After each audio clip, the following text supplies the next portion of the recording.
Let us pray. Lord God, kami po ay nagpupuri ng papasalamat sa kaputihan mo. Ikaw ang Diyos na kakalaw sa bawat isa na nag-uumapaw ng biyaya. Ikaw ang nangangalaga mga puso at isip namin.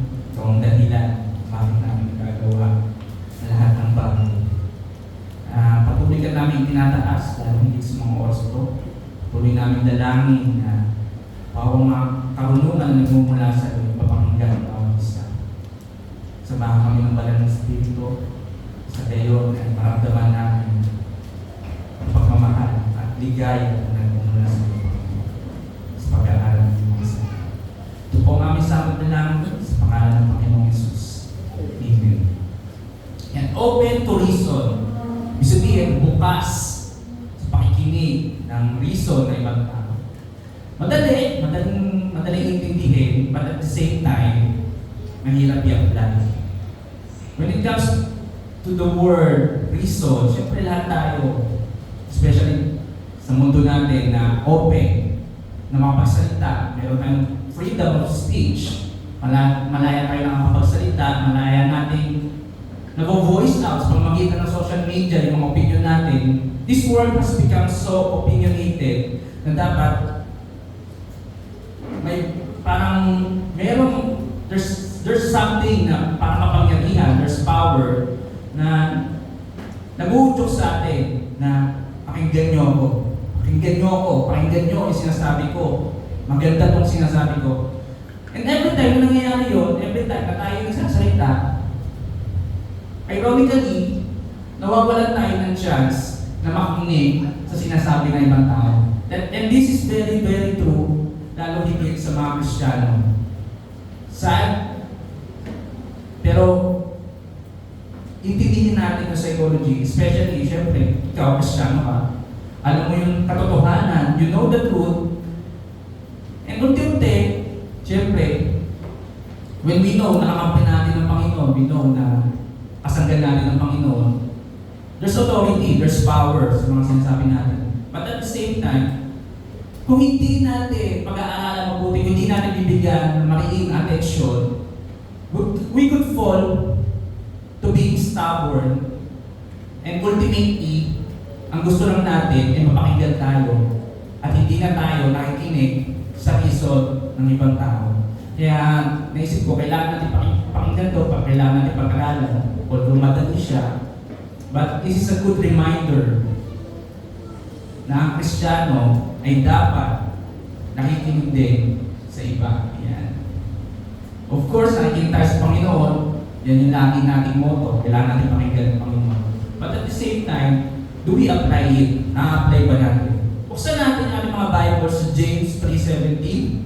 Yan, when it comes to wisdom, ito yung pinakaunang takbuhan ng mga Kristiyano when seeking wisdom. James 3:17. But the wisdom from above, yung wisdom daw na nagmumula sa Panginoon, is first pure, then peaceable, gentle, open to reason, and yung papakinggan natin, yung pag-aaral, full of mercy and good fruits, impartial and sincere. Sabi ni James, sabi ni Santiago, ang wisdom na nagmumula sa Diyos, ang wisdom from above, is open to reason. Parang, kabalitaran, when you say wisdom, nag-uumapaw yung knowledge, di ba? In this world, na freely available yung information, we could always absorb information.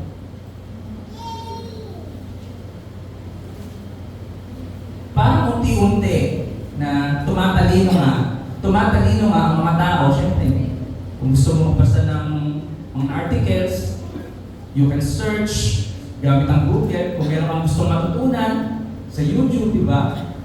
Readily available yung information. We could gain knowledge every day kung gugustuhin lang natin.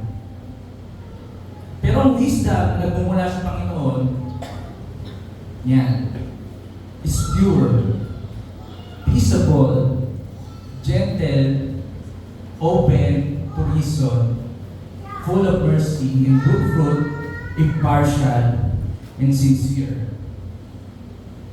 Nakakano po sa mundo ngayon na, ewan ko kung medyo sensitive kayo, medyo observant kayo sa paligid natin, isa sa pinaka-iniisan ng tao ay yung Kristiyano. Hindi nyo ba na-experience yan? Hindi nyo ba naramdaman yung gano'n mentality? Dahil ang Kristiyano, syempre, when they know the truth, they insist. Yan, ini-insist palagi, alam ko yung tama. Ito ang sinasabi ko, kaya kailangan pakinggan nyo ako. Ito ang tama. Mga sinasabi ko yung tama, mali yung sa inyo. Dahil ako ay Kristiyano, nag-aaral ng Biblia, dapat ako lang yung pakinggan nyo. Yan. And most of the time, yung ganun mentality ng isang Kristiyano ay nakakatisod sa iba.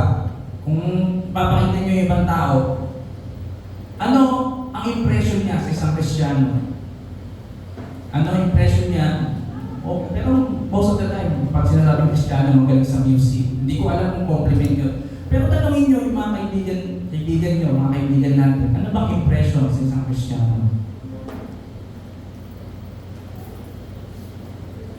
Parang may great knowledge, yan, parang unti-unti, nagiging dahilan yun, parang maging close yung pag-iisip natin. Kasi may alam tayo. Yan, may alam tayo. Maganda palagi yung opinion ko dahil ako ay isang Kristiyano. But the wisdom that's coming from God is kabaligtaran nun. Nakikinig siya. He is always open to reason. At mga kapatid, ang wisdom na nagmumula sa Panginoon, especially kapag kung babasahin natin yung tema ang tinuturo ni Santiago sa James. Diba? Faith without action is dead. Yan yung pinakasikat ni Santiago. Ang laging tema, mga tinuturo ni Santiago is all about displaying your faith through actions. And this is also true when it comes to wisdom. Wisdom doesn't necessarily mean na marami tayong alam. Yan. Wisdom, hindi porque marami tayong alam, buong ano natandaan, experience.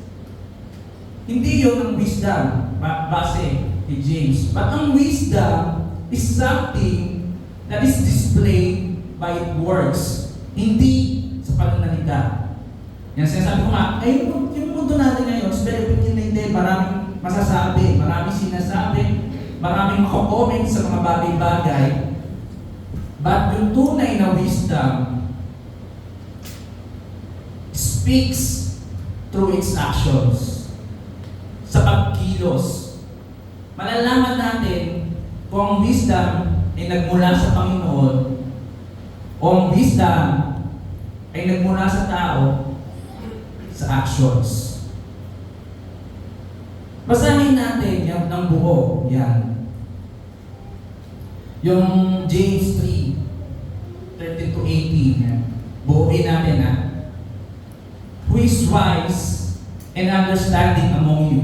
Sino ang wise at marunong umanawa sa atin? Yan. Isipin natin, sino ba itong mga tao to?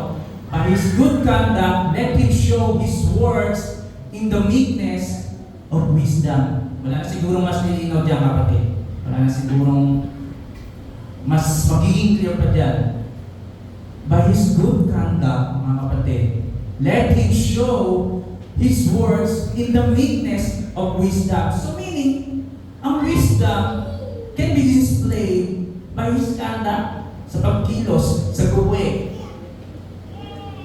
And especially through meekness. Pag sinabi natin meekness, syempre nandyan yung humility, nandyan yung pagpapakumbaba.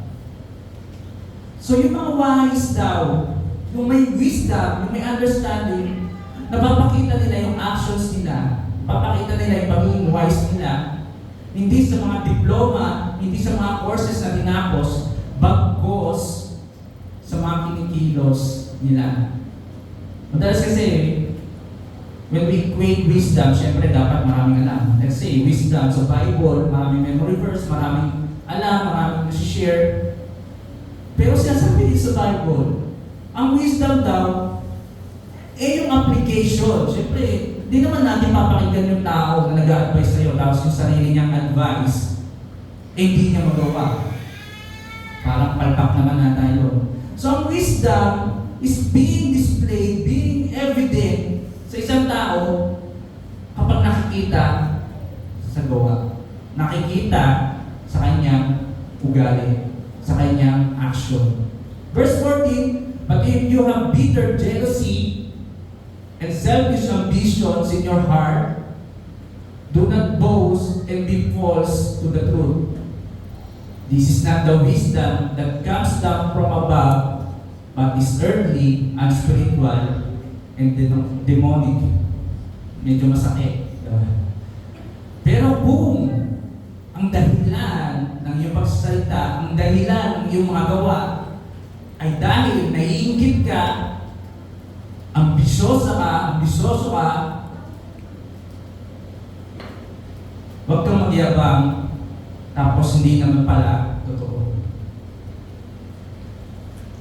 Well, it's true to be opinionated, especially kung maganda, kung napapa-apply natin, nai-apply natin sa mga buhay natin. Pero dapat lagi natin sisiya sa atin yung dahilan kung bakit tayo nagsasalita, kung bakit natin ginagawa yung mga bagay-bagay.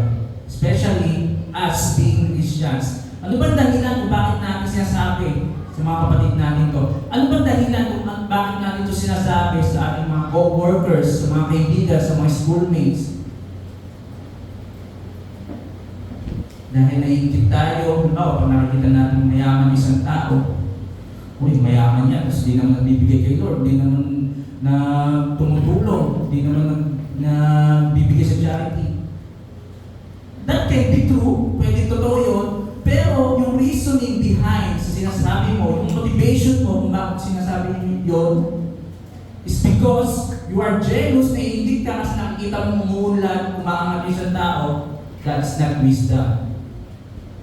Sinagamit mo yung katotohanan to pursue your personal ambitions, your personal vendetta, naiinggit ka, gumaganti ka, and ginagamit mo yung katotohanan to cover your motive, selfish motive. Yan na siguro yung greatest display of hypocrisy. Yan gamit natin yung katotohanan. Ito yung pinakamahirap. When we know what is true, when we have knowledge of what is true, it is possible na magamit natin yung katotohanan as a way of facade para itago yung mga selfish motives natin, selfish ambition, yung kaingitan natin sa ibang tao. Sinasabi ba natin yung isang bagay na masakit with the intent na sirain yung isang tao para hilaglangin ng isang tao? That is not wisdom, syempre. Siyempre, may mga pagkakataon din na yung wisdom, yung tunay na wisdom, may masakit. Yung patotohanan, siyempre, may mga times na masakit. Pero we should always ask yung mga sarili natin, yung mga puso natin, kung bakit tayo nagsasalita, kung bakit tayo nag-share, kung bakit natin sinesermonan yung mga kaibigan natin, mga co-workers natin, family, friends. Dapat lagi natin tanongin, ito ba ay pure? Ako ba ay sincere dito o ginagamit ko lang ito para saktan itong ibang tao? So mga kapatid, kung gano'n ang mentality natin, that is not wisdom. That is earthly, unspiritual, and demonic. For where jealousy and selfish ambition exist, there will be disorder and every vile practice. But the wisdom comes from above, is first pure, then peaceable, gentle, open to reason, full of mercy and good fruits, impartial and sincere. And the harvest of righteousness is sown in peace by those who make peace. Pero ang tunay ng wisdom daw is pure, kabaligtaran ng mga drama natin, kabaligtaran ng mga selfish motives natin. We want to apply the wisdom that's coming from God, Tanungin natin palagi sa sarili natin. Is this pure, peaceable, gentle, mga kapatid, gentle. May mga times, siyempre, there are hard truths, pero nag-stuck talaga sa akin yung sinabi ni Eric na mas mahalaga. Ay kung hindi mo matanda yung exact meaning, masyado tayong focus sa pagsasabi ng totoo, hindi natin napapahalagahan kung paano sasabihin yung katotohanan. Mas importante yung how we preach, kung paano natin bibigkasin. Kasi may mga times na prangka, diretso, and sa mundo ngayon, kapag prangka ka, kapag straight mo salita, parang nire-recognize ka. It's a compliment nowadays. Pero kung tutusin, hindi yun maganda, kapatid. Because wisdom is gentle. Totoo nga, yung sinasabi mo, katotohanan nga yung sinasabi mo. Pero hindi ka naman concerned sa kung paano mo sasabihin nyo, kung paano mo i-preach, kung paano mo bibitawan, na parang wala kang concern sa sinasabihan mo, sa sinesharean mo. That is not wisdom. Tanungin mo sa sarili mo, baka ang intention mo ay makapanakit lamang. But if you are truly concerned sa kausap mo, you will do your best to be gentle. Peaceable, hindi tayo nakikipag-away, hindi tayo nakikipag-debate. And of course, always open to reason. Hindi tayo nagsasalita to prove our point. Nagsasalita tayo to have a meaningful conversation. Every time, palagi yan. Kaya tayo nakapag-usap sa tao, syempre, for the sake of having a conversation, magkaroon ng malinaw na diskusyon. Pero kung ang mangyayari every time, magsasalita tayo, tayo lang dapat yung magaling, tayo lang yung tama palagi, then it's not a conversation anymore. Ikaw na lang yung palagi magsasalita. So dito sa verse na to, dito pa lang, nakikita natin yung characteristic ng wisdom. Yung issue dito is the wisdom. Kung ano yung wisdom, hindi yung tao Pansinin nyo, yung wisdom is pure. Wisdom is peaceable. Wisdom is gentle. Open to reason. Full of mercy and good fruits. Maganda sana pag-usapan din natin to. Kasi, syempre, we are Christians na focus sa paglago, being fruitful more than ever. So, malaki ang epekto ng wisdom into bearing fruit, mga kapatid. If we want to grow in Christ, if we want to be mature, then we should always seek wisdom. Wisdom is impartial, walang bias, mga kapatid. Kahit sa sarili natin, we should be impartial to ourselves. And lastly, wisdom should be sincere. Wisdom is sincere. We always say wisdom. Humihingi tayo ng wisdom sa Panginoon. And God freely gives wisdom. Palagi yan. Every time na hihingi tayo, when we seek wisdom, ibinibigay yan ng Panginoon. Definitely. Walang requirement. Kapag humingi ka ng wisdom, bibigyan ka niya. Regardless kung ano estado mo sa buhay, regardless kung ano yung relasyon mo, di ba? Sa Panginoon, pag humingi ka sa wisdom, bibigyan ka at bibigyan ka ang Diyos na nag-uumapaw sa karunungan sa wisdom. Pero sadly, every time na humingi tayo ng wisdom, we are not able to distinguish. We are not able to visualize ano ba yung itsura ng wisdom. Kasi yun it is very big. Parang malinaw. Hindi siya malinaw na hindi mo makita yung itsura ng wisdom na nagmumula sa Panginoon. We all want wisdom coming from God. Humihingi tayo ng karunungan sa Panginoon. Lagi natin tinatanong kung ano yung will ng Panginoon sa mga buhay natin. Sa school, pagka-graduate, sa trabaho, sa pamilya, we always seek wisdom. Lord, bigyan mo kami ng wisdom. Pakita mo sa amin yung will mo. Madali sabihin, pero dapat makita natin unti-unti. Kapag binibigyan tayo ng Panginoon ng wisdom. So these are the traits na kailangan natin tanungin palagi sa sarili natin. We seek wisdom. At kung hindi natin i-exercise yung 7 traits na to, dumadaan lang sa atin yung wisdom. Binibigyan tayo ng Panginoon, pero tumatalos lang sa atin ng wisdom. So first off, pure. Napakahirap na maging pure sa mundong to. Aminin natin yan. Even sa ministry, lagi meron tayong hidden agenda, hidden motives. Pag manliligaw, kapag papasok sa trabaho, sa ministry, sa pagsasalita dito sa unahan, meron tayong palagi mga hidden motives. Saying, gustong maging sikat, gustong mapansin, or gustong yumaman, ganito ganyan. Meron tayong mga hidden motives na ingrained na sa atin, syempre, because nandiyan yung old sin nature palagi. We will lust for those things. Pero, we could conquer always yung hata ng laman sa mga isip natin, sa mga puso natin, by seeking wisdom. Always pray na maging malinis, maging pure yung intention natin sa kahit anumang bagay. Yung intention natin sa pagsimba, yung intention natin sa pagsasalita, most importantly, yung intention natin sa mga ginagawa natin, yung intention natin sa ministry.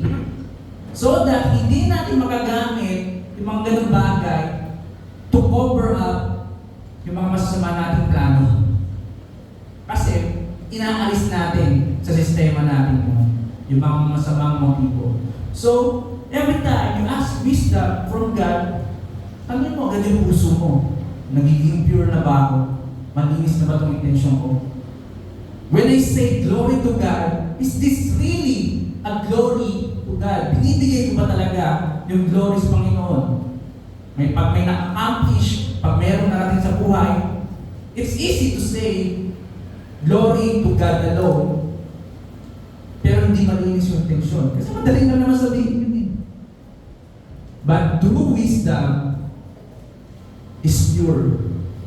Malinis ang hangarin palagi. Peaceable. Ang wisdom na nagmumula sa Panginoon ay peaceable. It is always settled. We don't talk, we don't say things para lalong gumulo yung mga bagay. Tama ba? Kaya palagi natin siya sa atin, kapag hindi natin alam ang gagawin, pero intention mo, baka lalo kayo mag-away, parang hindi na wisdom yun. Wisdom is peaceable. Lagi, palagi. When we ask wisdom, expect settlement. Nagkakaroon ng conclusion. It is always for the goal of settling everything. Kung meron tayong mga away sa relasyon or diskusyon between manager and you o kahit saan mga bagay, hindi tayo nagsasalita to inspire, fight, to start a fire. Bagkos nagsasalita tayo to make peace. Especially, halimbawa sa iba na paniniwala, hindi tayo nagsasalita para siraan sila. Bagkos, nagsasalita tayo para ipakita yung wisdom, a kind of wisdom that settles everything beyond doubt. Kaya dapat lagi tayong gumagawa ng paraan to be rational. Exercise natin yung mga sarili natin to explain everything in a peaceful manner. Gentle, yan, kanina, usapan natin, wisdom is gentle. Every time we seek wisdom, pasanin yung mga sarili natin. Are we becoming gentle? Unti-unti ba tayo nagiging mahinahon? Of course, gentleness is also part of the fruit of the Spirit. So, wisdom sa fruit spirit. If we always ask for wisdom, ang nagbibigay nito ay yung banal na spirito. Nagkakaroon tayo ng fellowship sa banal na spirito. Madalas din natin nabibigyan ng matinding importansya yung banal na spirito. Pero isa dapat yun sa pinaka-ini-enjoy natin, mga kapatid. Yung fellowship, yung alam mo na kasama mo yung banal na spirito.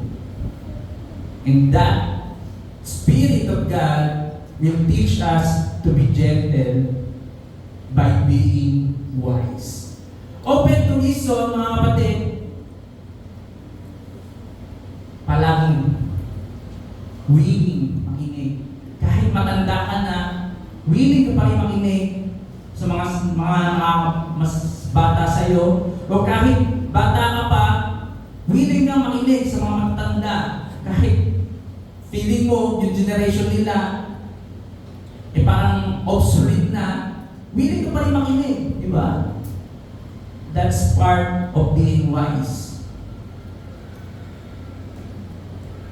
Full of mercy and good fruits. Being wise means being merciful. Mga kapatid, huwag natin mamalitin yung wisdom. Hindi lang basta karunungan yan, nasa ugali din yan. Masasabi mo kung wise ang isang tao if he is merciful. Bakit? Paano natin sabi na pagiging merciful part ng pagiging wise? Kung matalino tayo, nakikita natin yung future. Do we see a future na punong-puno ng argument, maganda ba? Hindi naman, di ba? Do we see a good future na punong-puno ng pakikigante? Is that good? Pero kung nakikita mo sa future, ginagamit mo yung karunungan to visualize a future that settles, marunong patawad, ginagamit mo yung karunungan mo to go there, di ba? So that's part of being wise. Nakikita na natin yung consequences kapag hindi ka merciful. Nakikita mo yung possible grace of God kapag merciful ka. That all happened because of wisdom. Dahil lang marunong kang tumingin sa future. Kino-consider mo yung future. Ang future na punong-puno ng pagpapatawad, punong-puno ng awa, punong-puno ng biyaya sa Panginoon. So kung meron kang makakaaway, yun natin yung tignan mo, di ba? Kung meron kang hindi nakakaunawaan na kapatid dito sa church, tignan mo agad yung future. Kung wise ka, consider mo palagi yung being merciful. Impartial, walang kinikilingan, walang halong bias, mga kapatid.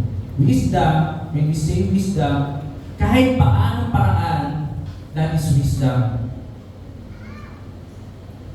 Kahit nagmula yan sa pinakabata, kung impartial ka, papakinggan mo yan, di ba? Kahit napakinggan mo yan sa movie, let's say movie, hindi naman to Bible eh. Pero, impartial ka sa karunungan, meron tayo palagi na pick up.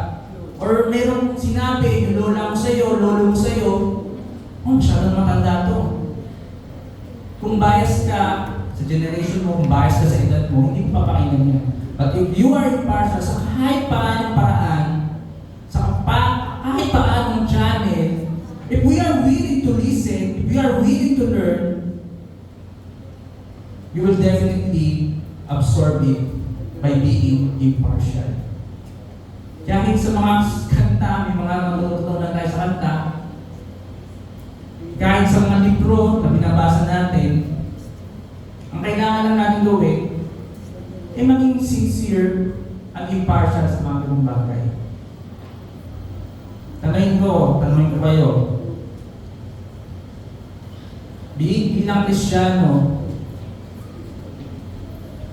ano ba yung tumatakbo sa mga isip natin? Ano ba yung nangyayari sa mga buhay natin?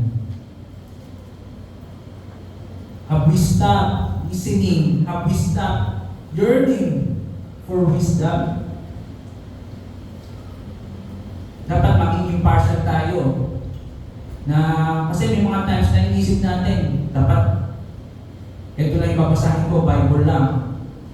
Yung authority is on the Bible alone. Yan yung sinasabi sola scriptura. But it doesn't mean na hindi na pwede tayo matuto sa ibang tao.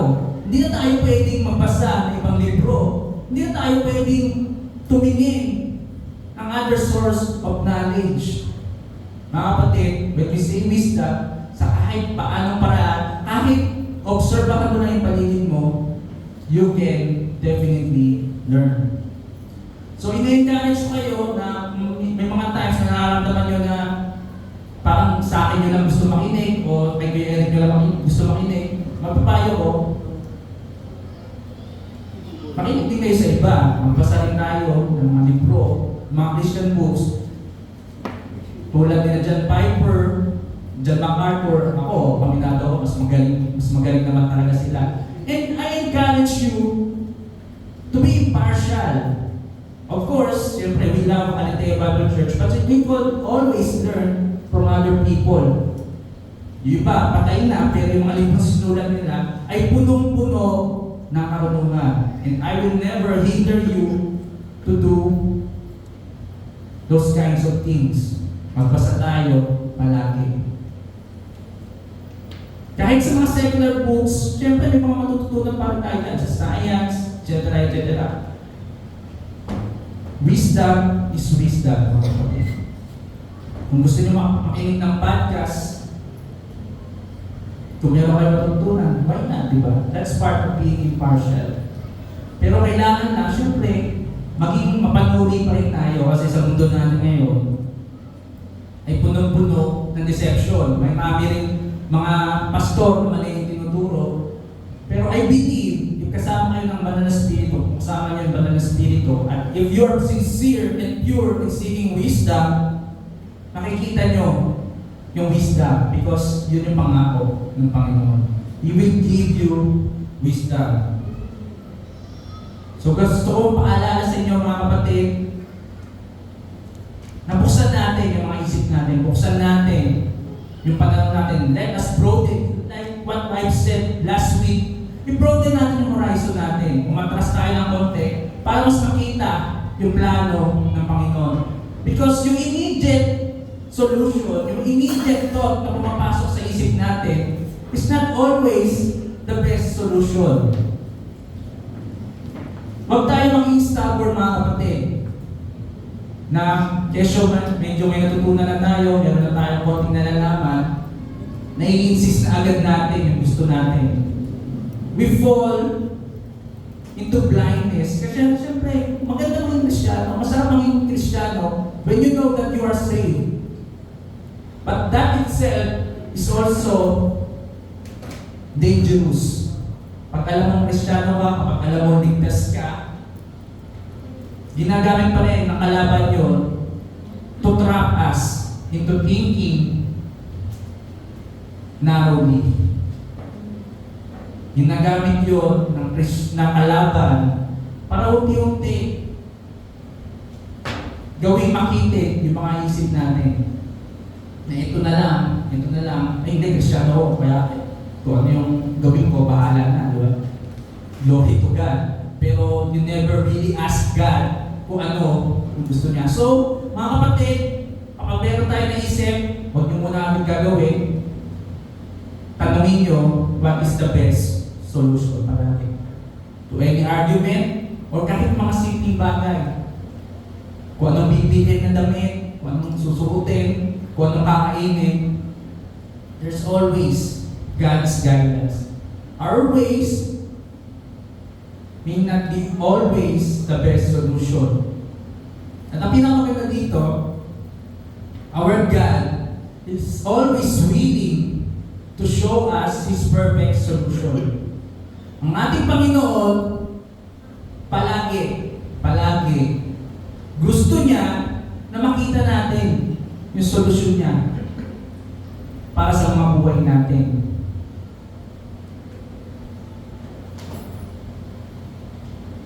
Did it accord to us na o nga naman, meron na palang plano, meron na palang perfect solution na laging nakahain para sa akin. Kahit anong problema problema, kahit anong mangyari sa buhay, sa mga desisyon ko, there's always a perfect solution. There's always a perfect choice na nagmumula sa Panginoon. Kung anong gagawin natin, kung saan tayo pupunta, palaging merong opinion si Lord. Ang kakaiba lang dito, ang opinion ng Panginoon, yung will ng Panginoon, will always be the best. And think about it. Pwedeng gamitin ng Panginoon yung ibang tao para sabihin niya sa'yo kung ano yung best solution niya sa problema mo, sa alalahanin mo, sa mga desisyon mo sa buhay. Pwede rin gamitin ng Panginoon yung technology para ipaunawa sa'yo yung gusto niya sa buhay mo. Kung maging observant ka lang, mga libro that could give counsel, pwede rin gamitin niya ng Panginoon to impart His wisdom, to impart His solution sa buhay mo. At most importantly, sa paligid. Yan, tingnan mo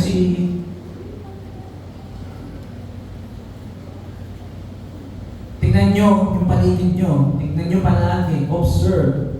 Naalala nyo yung verse na tingnan nyo yung mga ibon na lumilipad. Hindi sila nagtatrabaho, pero pinapakain sila ng Panginoon. Tignan nyo yung mga langgam, kung paano sila nag-iimpok. There's wisdom in that, di ba? Paligid lang yan. Tignan nyo yung mga parang, tignan nyo yung ganda ng parang. Kahit si Solomon, hindi dinamitan ng tulad ng mga yan.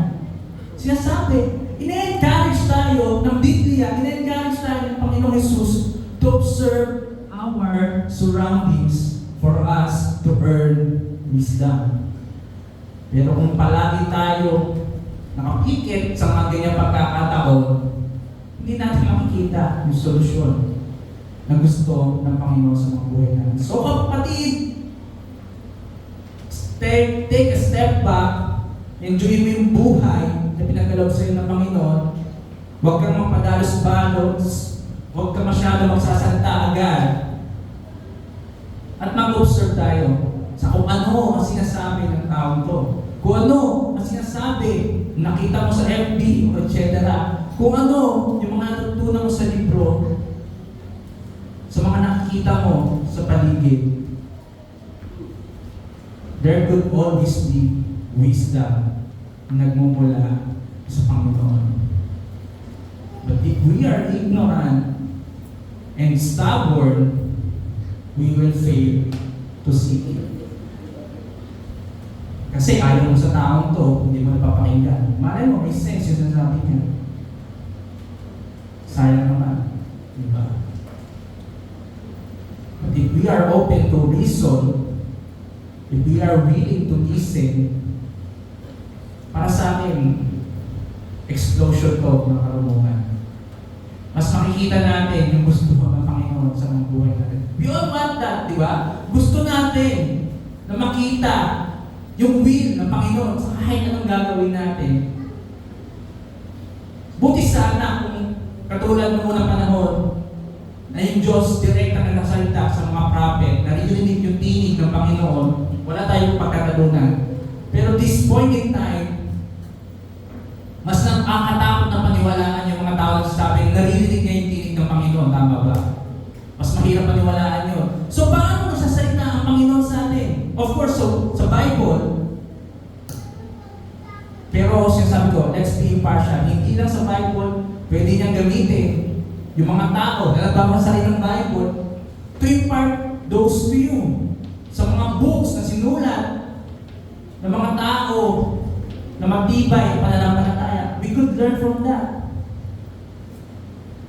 So don't let your stubbornness, don't let your pride hinder you in your quest for wisdom, in your quest for being fruitful. We will fail to see it kung hindi tayo marunong makinig. Most importantly, in the first place naman, none of us are self-sufficient. None of us self-sufficient. We can be knowledgeable, we can be educated, pero kailangan natin aminin, kung wala yung contribution ng ibang tao sa buhay natin, hindi tayo mabubuhay. Tulad sa damit na sinuot natin, although pinili natin niya, pero mayroong mga tao na gumawa niya to supply those to you. Siyempre, credit yun sa mga tao yun. Sa mga kakainin natin, sa mga nagluto niya, siyempre, kaya natin nagagawang mabuhay dahil mayroong ibang tao na hindi natin sila kilala, is doing their job, is doing their part for this big ecosystem. We are dependent sa iba whether we like it or not. And that is always true when it comes to God. We are always ultimately dependent sa ating Panginoon. We need the inputs of other people to grow wise and fruitful people.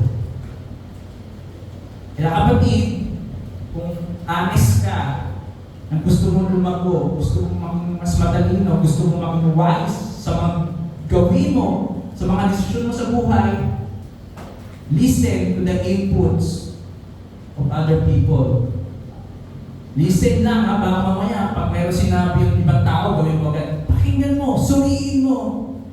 At baka doon, ginagamit ng Panginoon yung tao yun para ipakita yung gusto niya. That's part of being wise.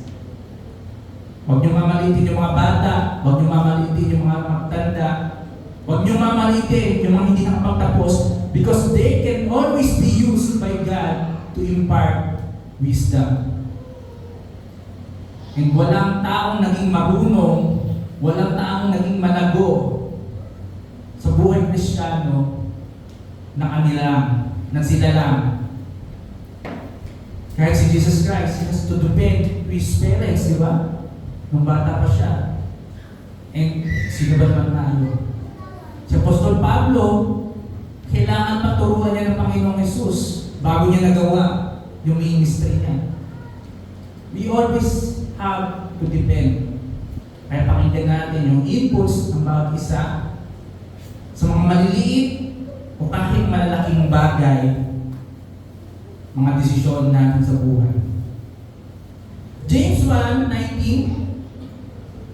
Know this, my beloved brothers, let every person be quick to hear, slow to speak, slow to anger.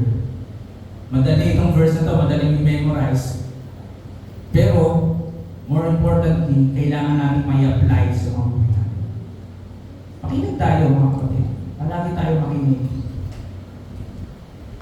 Bago tayo magsalita, makinig tayo, alamin natin, siyasatin natin palagi kung ano yung totoo. Only then, we could always be slow to anger. I-apply natin ito, napakagandang prinsipyo sa buhay nito.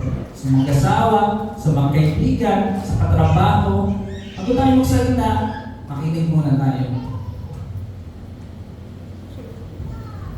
And lastly, ito yung huling point, although open tayo sa reason, it doesn't mean na dapat palagi tayo bago-bago ng isip.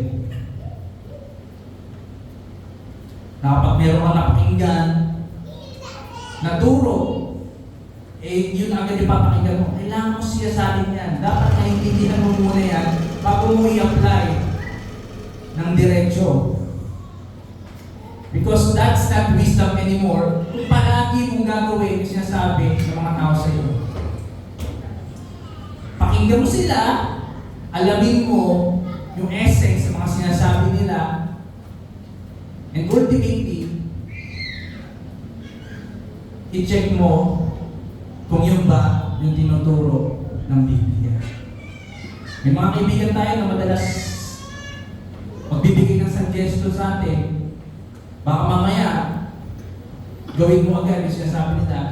Hindi, kapatid, mag-resign ka na dyan kasi ganito ganyan. Tapos nag-resign ka agad. Tapos makikita mo, ikaw kawawa, di ba? We could always be open-minded, open to reason, but at the same time, meron tayong paninindigan, meron tayong paniniwala. Dahil meron mga bagay na sobrang linaw na hindi na natin kailangan maging doubtful. And that is very, very true sa foundation ng kaligtasan natin. May mga times na siyempre, yung mga ibang parts ng Biblia, mahirap unawain. We could always listen, we could always search sa kung anong study ng ibang tao sa mga ganung verse. Pero, merong mga parts ng Biblia that are too clear na hindi na matalino kapag pinagdududahan mo pa. The salvation is by grace through faith in Christ alone. Ito mga bagay na dapat hindi na magkatalunan. Dahil ito ay malinaw na, sobrang linaw na ang pagkaka-preach, pagkakasalita ng Biblia, na huwag na pagdududahan yan. Baka mamaya pag meron pa kayo napakinggan na iba, kalimutan niyo yung pagiging Kristiyano. So, of course, we could always be open to reason, but at the same time, we are doctrinally firm sa pananampalataya natin. So, para saan yung open to reason? Siyempre, sa mga suggestions na iba, halimbawa, merong gagawing event, we could always listen to them. Or merong gagawing service yung church, kung anong oras, kung anong gagawin. A good leader would always listen to the suggestions of others. Kami nga, kahit nga sa amin, pagkakain kami, tatanungin palagi. Although medyo mababaw to, pero gusto kong i-encourage yung mga bisa, makinig tayo. Saan tayo makain? Dito, sa kanto, pwede naman. Kaso lang, mainit. Ganun yung nangyari nung last Friday. Kakain sabat kami sa kanto, pero syempre, naisip ko ang init. Mainit. Nakakatuwa naman, pinapakinggan din yung sinasabi ko. Sabi ko, sige, go tayo dyan kung may aircon. Pero kung wala, punta tayo sa may aircon. Punta daw sa McDo. Kaso lang, marami rin tao sa McDo. Kaya punta kami sa Champs. Pero yung gusto ko ipakita sa inyo, kahit sa mga ganong simpleng bagay, yung nakikinig tayo sa iba, sabihin, binavalidate natin yung suggestion ng iba. That's a very good atmosphere. Yung napakagandang matatranslate natin yon sa buong simbahan. Yung mga suggestions, pinapakinggan. Being open to those kinds of suggestions, kahit sa mga simpleng bagay, mga kapatid, napakaganda niyan. Lalo higit, pagdating sa mga spiritual na bagay. Kung anong bagay sa'yo namin, pwede mo tanungin mo, nanay mo, di ba? Huwag kayong mahiya. O kaya tatay mo, tanungin nyo. Kasi maganda palagi na exercise natin yung listening. Ano yung magandang gawin? Hindi natin i-insist, but at the same time, na-exercise palagi yung pagbibigay ng counsel sa maliliit o kahit sa mga, siyempre, mga malalaking bagay na. So kapatid, huwag niyong baliwalain yung simpleng bagay. Listen sa mag-asawa, makinig. Suriin yung both sides and always ask God to give you wisdom. Sana hindi yung maging prinsipyo natin. Dahil kapag naging prinsipyo na natin to, hindi na parang wala nang reason para maka-stumble pa tayo sa iba. Kasi madalas nakakatakot magsalita. Every time na may isip mo, may stumble, may isang tao. But if you know na yung taong ito makinig, open to reason, mas madaling magbigay ng inputs. With a thought, with an intent na gusto natin makatulong. We hate unreasonable people. So do not let yourself be the unreasonable one. Be open to suggestions. Suggestions sa kahit paano paraan. Kahit by simply observing sa paligid natin, we could always learn. And kung ganito yung magiging mentality natin, I'm sure mas magiging creative tayo. Kasi na-apply natin yung uniqueness ng bawat isa, na-absorb natin yun, and i-impart natin sa mga character natin. Of course, we will be creative sa kung paano mag-handle ng mga bagay, kung paano magsolusyon. Kahit problema sa pera, problema sa relasyon, problema sa trabaho, problema sa ministry, if we are open to reason, we are open to suggestions, kahit ikaw yung leader, kahit ikaw yung ama sa tahanan, pakinggan mo palagi yung anak mo, pakinggan mo yung misis mo. Dahil pwede silang gamitin ng Panginoon to teach you something. Para sa kayo, siyempre, muti-uti tayo nalago. Sa mga ganito pagkakataon, gatas pa lang ng salita ng Panginoon yung pinapakinggan natin. But sooner or later, pagkaroon na tayo makinig, na-exercise na natin ito, pinag-usapan natin, kakain na tayo ng karne at mamamalayan na natin mga sarili natin that we are fruitful, wise, and mature Christians. And yun naman yung gusto natin na, di ba? Kaya, this is the start. Ito yung gawin natin yung starting point. Let us be open to reason. Sa Sunday school, pakinggan natin yung sinasabi ng iba. Sa bahay, pakinggan natin yung sinasabi ng lahat. Sa trabaho, pakinggan natin yung sinasabi, suggestions ng iba kung paano mo gagawin yung mga ganitong bagay. Hindi lahat ng bagay should be dogmatic na parang mahigpit. Alamin natin, is this issue can be tolerated or pwede natin ibigay. O sige, ikaw na mag-decide. That's part of being lovable, di ba? Ibigay mo na. Kung yun gusto ng anak mo, sige, pakinggan na kita. Wala namang, no big deal naman. Di ba? Madaling ibigay yan, mga kapatid. So let us be open to suggestions. So let us pray. Lord God, kami po ay nagpupuri ng papasalamat sa kabutihan mo. Sinabi mo that if we are lacking wisdom, manalangin kami sa iyo, Panginoon. Bibigyan mo kami ng karunungan that surpasses all human understanding. At Panginoon, turuan mo kami maging wise. Linisin mo yung mga puso namin maging sincere at maging pure. Yung mga motibo namin, mga gusto namin, plano that would always glorify your name. Teach us to be open to reason. Turuan mo kami makinig sa ibang tao because we know that you could always use them to teach us what you want, to teach us your will, Panginoon. We always say na ipakita mo yung will mo sa mga buhay namin. Kaya dalangin namin na buksan mo yung mga mata namin, mga tenga namin to see and hear your will, God. Lalo higit dito sa Althea Bible Church. Ayun, patuloy mo na gamitin mo yung mga leaders to instruct us and we will listen, Panginoon. Dahil sa gayon, magiging totoo yung panalangin namin na ikaw yung manguna sa mga.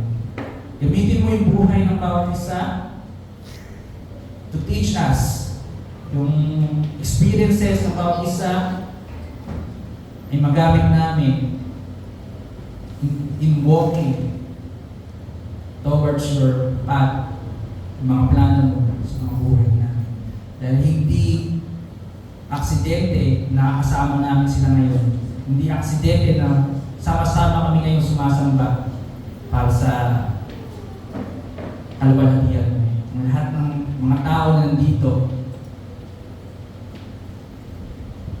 ay magtutulong-tulong, nakikinig sa bawat isa so that united, kaming lahat ay lalago, kaming lahat ay magiging wise, kaming lahat ay mamumunga mga magagandang bagay. Bawat isa nandito ngayon ay alam namin ang ginagamit mo para sa paglago. Ito po ang aming samot na lang sa pangalan ng Panginoong Jesus. Amen.